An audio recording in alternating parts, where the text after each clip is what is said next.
When I first came here in New Zealand, abi na og temporary ra gid ang tanan. Ang trabaho, kapoy, ang kamingaw.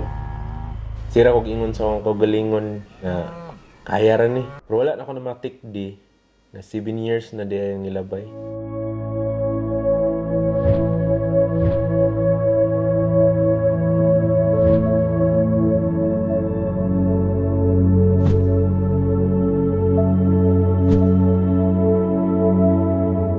Karon murag automatic na lang ang tanan.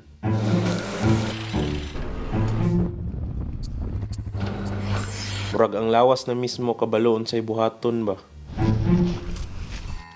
Mata, trabaho, tulog, kaon. Sa una, sud kaayo ni para nako.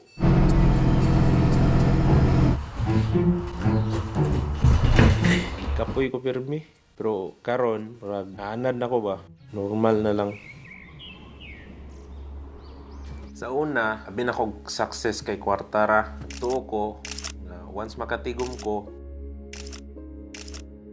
okay na tanan. Pero sige na ako trabaho dire, slowly, life changed me.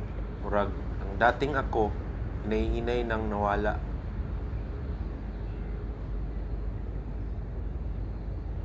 Sa una, sige kog reklamo.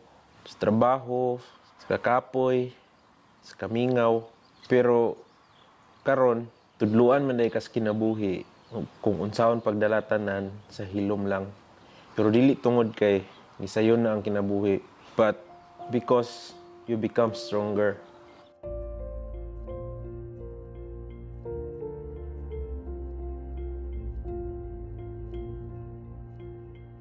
Walay mo ingon nimo nga nagbag-o na ka, dili siya kalit o dili siya obvious o walay dakong moment nga makapukaw nimo. Hantod, maabot lang ang adlaw nga ma-realize nimo nga lain na nga tao. You become more quiet, more patient, more drained some days, pero mas lig-on kaysa sa una. Yan ko dire para mangita og mas maayong kinabuhi. Pero wala na ako na-realize, ako man di ay mismo ang giusab ani nga journey.